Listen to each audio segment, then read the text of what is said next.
Hi everyone. Today is Sunday, October 16th, 2022. I'm Crystal Dawn Hill, and I'm here to talk about something that we don't hear a whole lot about in the Twin Flame community, but it's a very big part of mission, and I think it's very important that it's understood from someone who's actually gone through the process, and that is ancestral clearing and the healing of the bloodlines. So today is the anniversary of my mom's passing, and I'd been wanting to talk about this for a while, and the way a post that I wrote unfolded organically, I thought that offered me a really good baseline for a conversation about the subject. So in the post, it was more just about hers and my relationship and how I've gone on to find healing for myself even after she's passed.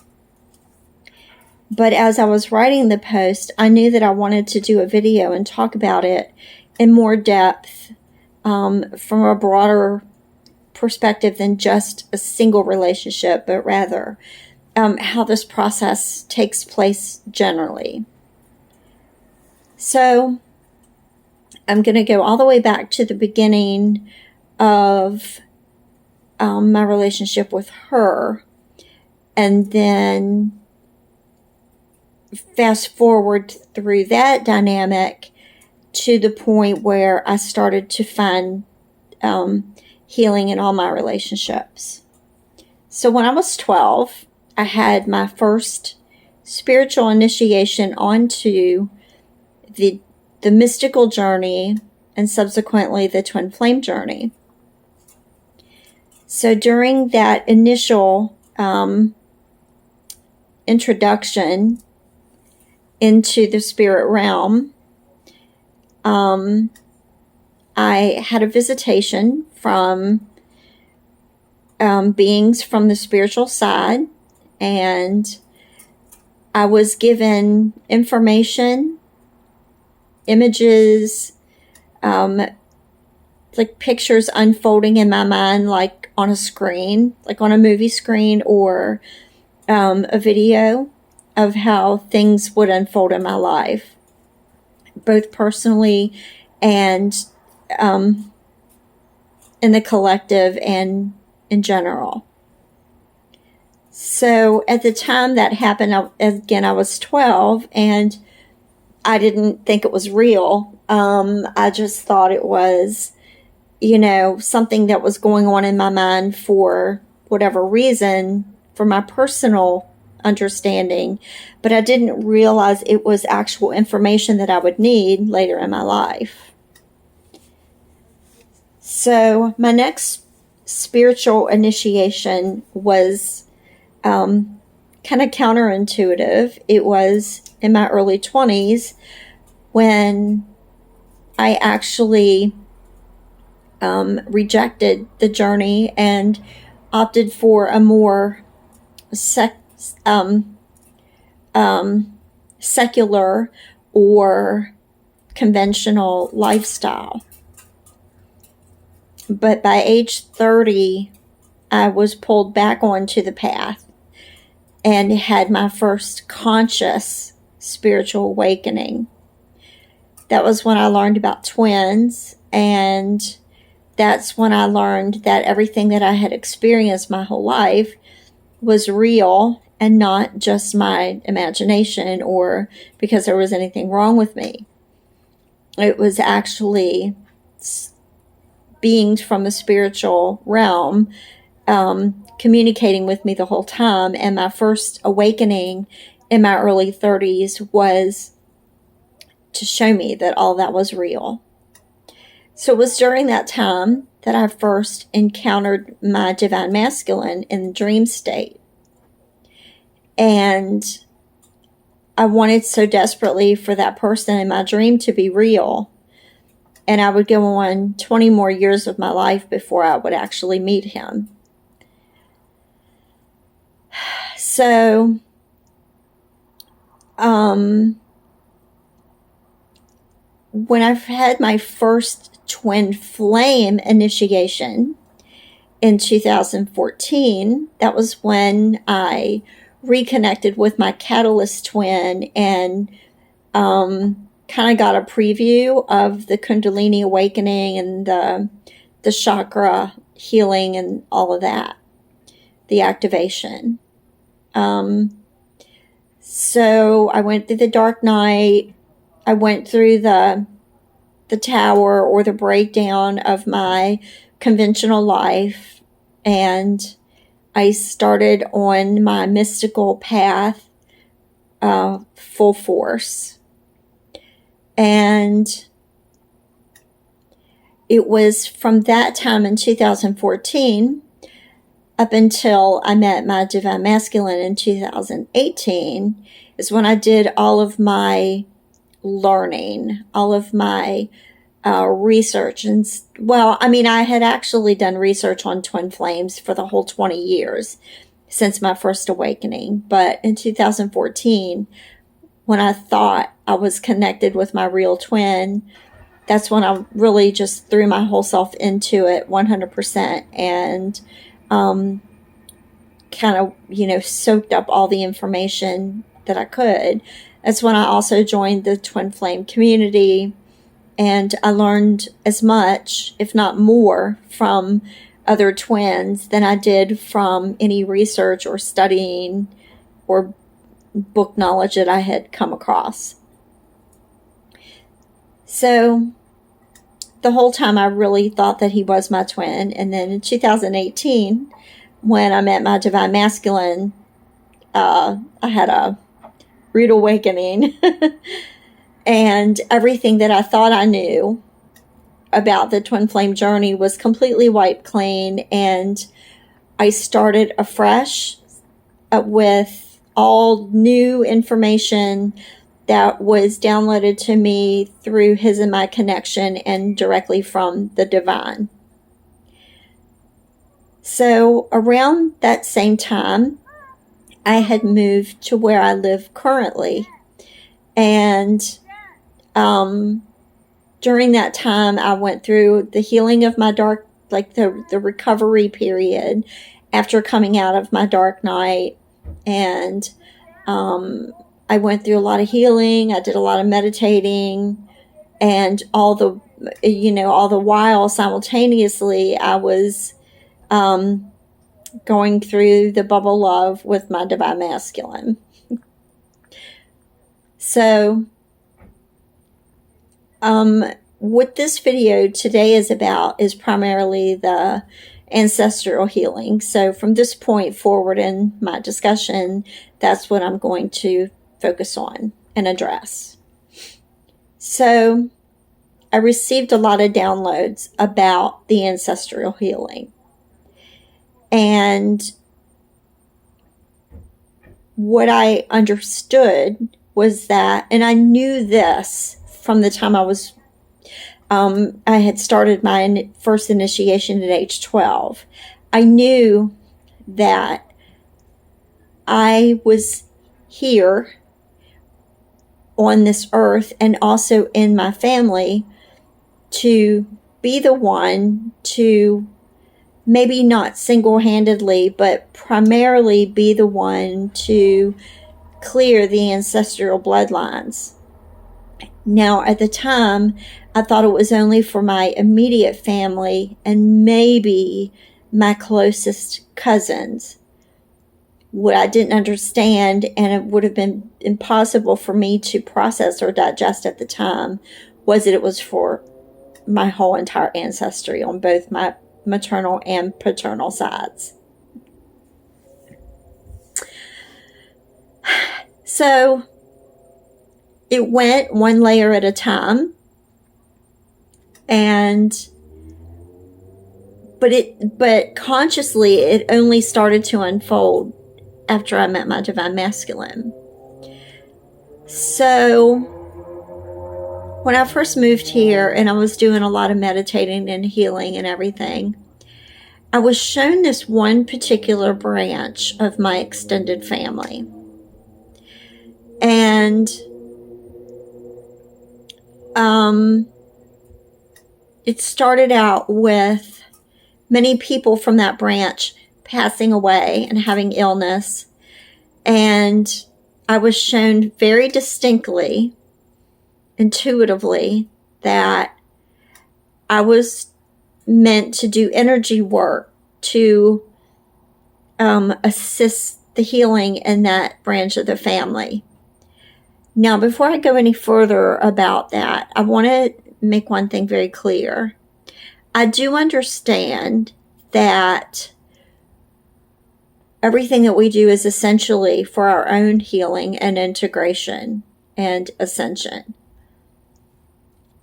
But in the process of healing ourselves, we subsequently heal other people, everyone around us, but especially those with whom we share soul connections or ancestral ties. So, with that being said, I did do a lot of energy work regarding this family, and I started to see connections between that and other branches of the family and other, to be quite frank, connections that if they went back far enough in their ancestry, they might even find a genetic connection with my divine masculine. So when I made this discovery, and right now I'm getting cold chills all down the back side of me on my left side, when I made this discovery, that really opened my mind up to a lot. It was like a crowbar was in there prying my mind open and showing and stretching me and making me see how powerful this twin flame connection really is, and our connection with Source. So, I worked with that extended family. I started noticing connections between my divine masculine and other people I was connected to, very profound connections. And I also started to notice my own healing as a result of doing all this energy work for my loved ones. And it wasn't until about a year ago I started noticing that I was feeling the presence of my mom, which I hadn't really felt since she had passed, other than when I was staying with my brother in her home. I did feel her there. But it was interesting because what I was seeing come through was who I had hoped to be in a relationship with when she was here. But because of everything that had gone on in her life, that part of her, that deep soul aspect of her personality, wasn't accessible to me. So I can't recall every visitation or every vision that I had of her or what it entailed. But what I can say is that when I would be speaking to other people, or when other people would trigger me based on, something that was unhealed about my mom, I would notice another layer of healing take place, and it would give me a deeper awareness of her and who she was at a soul level. So this is just the simplest aspect of what can transpire as a result of us doing the ancestral healing. And that's really what I wanted to emphasize in this video, is not to share a great amount of detail about my personal journey, but to share enough with you that would encourage you to really be open to the possibility of this being real, because it is. And even though the twin flame terminology may not be being used in mainstream media, as I had written in my post, a very prominent newscaster / talk show host had made the comment on an interview that he did, that our relationships with our loved ones do continue after they've crossed over.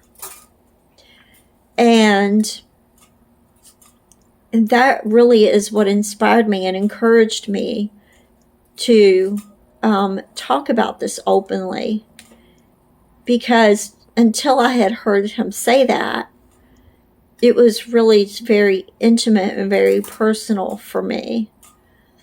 I had shared, details here and there with friends on a personal level. But now that I know that people are experiencing this on such a broad scale, I think it's time to really put it out in the open using twin flame terminology, because we are the way showers, and we are the ones who've been forging the path for this to be understood in mainstream. We've been doing it our whole lives. In fact, our lives are purposed for just this. And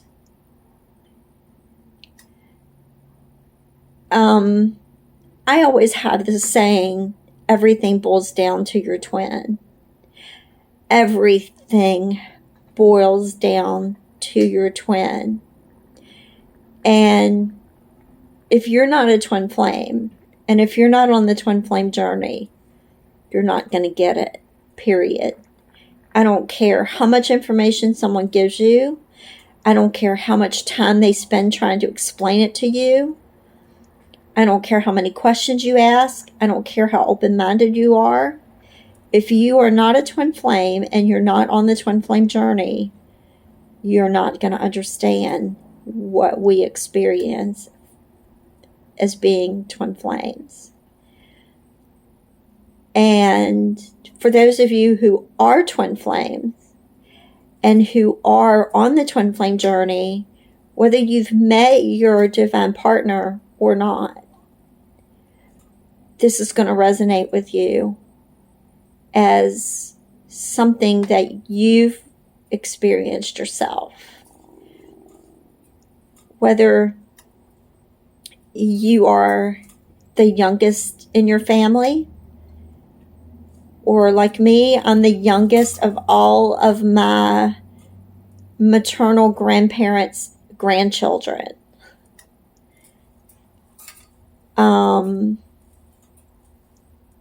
And come to think of it, I think I'm the youngest of my paternal grandparents' grandchildren as well. I'd have to stop and think about that one, but I'm pretty sure. No, I beg your pardon. I think I have a couple cousins that are younger than me on my dad's side. But anyway, my maternal side, definitely I am the youngest of all the grandchildren, and I've always felt like all of everything that my whole extended family has gone through has trickled down and stopped with me because I never had children, which I also believe is part of my soul path, is that I wasn't meant to have children. Even though I wanted to be a mother, I never felt like I was in the right relationship to even try to conceive a child. So I never did, even though I did want to be a parent very much. So,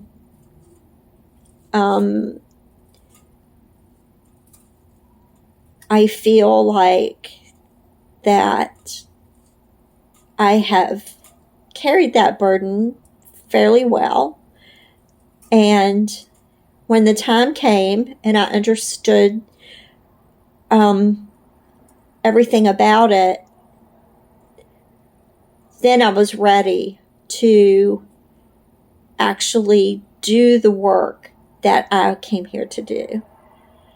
I had learned about it. I had experienced everything. I had done my apprenticeship, so to speak. And then when I met my divine masculine, that's when the rubber hit the road and it was time for everything. It was like, showtime. And so what I was getting at when I was saying that everything boils down to your twin, that isn't really anything specifically about your twin. Like, it's not putting them on a pedestal. It's not revolving your life around them or anything like that. It's more that because they are the exact same soul essence as you, and because you've both been on similar journeys in your individual lives, that when you meet and you begin to integrate, then everything that you experience is going to involve them in one way or the other, either directly or indirectly. And I can't believe this just came up again, because this has been shown to me time and time and time and time again. And it rears its head at the most unexpected times, but it's being shown to me, so I have to say it, because it's going to keep coming up until it's completely cleared and resolved, and so I have to say it. It's about the contract with your twin. Now, I've done numerous posts about this. I've spoken about where I learned this from, and all of that is on my Facebook page and probably in other videos too. So I'm not going to go all into that. All you have to do is go on my Facebook page and go under search and look for the keywords soul contract or twin flame contract, and it'll pull up every post I've ever made on this subject. But what I want to say here about this is, because it's being shown to me, what I want to say is everything in your life is, how do I want to say it? Okay, before you and your twin were born, you made a contract with each other. But it's only one contract between you. It's not like you have your soul contract and they have theirs. It's one contract between you because you're only one soul. So everything that each of you do throughout your whole entire life, even if you never have met yet, everything that happens in your life is still impacting your divine partner, because you share this contract. So let me see if I can think of a metaphor or a way to explain what I mean. Okay, say you buy a house together as husband and wife. You both are bound to that one contract. So you don't each have your own separate obligations when it comes to that mortgage payment or anything to do with that home. If you live in a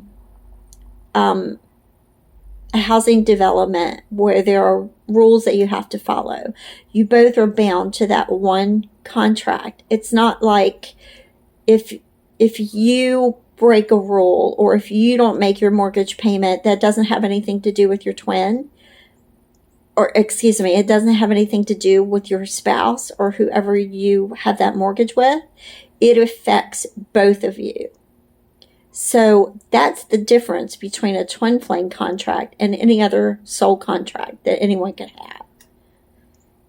And this, you share this contract even before you meet. So say okay, so for example, in my state, there was just recently, excuse me, it wasn't my state. It was a different state. There was a shooting, a mass shooting by a juvenile. So just say hypothetically that juvenile is a twin flame and they are not scheduled or slated to meet their twin for another 20 or 30 years. Because of the choice they made to conduct this shooting, if, again, this is hypothetical, and I'm just using this as an extreme example. I'm not saying that I know anything about this person intuitively or otherwise, but just say hypothetically they are a twin. That choice will impact their twin flame. And this applies from the moment you both are born. Now, I've never really sat and meditated on if one is on the other side and is going to be born several years later. I'm sure that their soul will still be impacted by the choices of the one already incarnate. That would be my inclination to think that way. I don't know that for sure. But this is why I said everything has to do with your twin. Because if you're a twin flame, then every choice that you make, everything that happens to you, you're a twin. It's part of the contract that the two of you share. And so when I was talking about clearing the bloodlines, and I was saying how if my one branch of that extended family went back far enough, there might be some kind of a genetic connection between them and my twin. It's like it would make perfect sense because I would be doing a service to my twin's soul growth by healing that family, because it would ultimately be a branch of his family as well, even if it's like many, many different generations apart from him to where the connection is. So this has gotten really deep, and I might have even said things that didn't really seem to fit together. But I know that everything I've said was divinely guided. All my words were divinely guided, and so I know that even if it doesn't make sense to some people, I was meant to say everything the way I've said it today. But I do realize it's gotten very deep, and I'm getting a little kind of distracted or whatever. I'm starting to feel very much in a meditative state. So who knows what might happen when I get to that point. So I'm going to close for now. But if you have any questions, if you would like a more expansive explanation on what I'm discussing here, more specifically to you or to me, I would be happy to always discuss that with you on a personal one-on-one level. And if you have any comments or would like to share your stories, I would love to hear that as well. So I really appreciate everyone following along. Oh, yes. And the one thing that I really didn't go into is the specific way that I've healed my relationship with my mom. That pretty much is explained on the post that I wrote today. And like I said, it's very personal, so I didn't really want to go into it here. I just basically was using that as a foundation to begin this conversation on a broader perspective. So again, thank you everyone for following along. I wish you all the very best along your journey as well, and have a great day. Take care.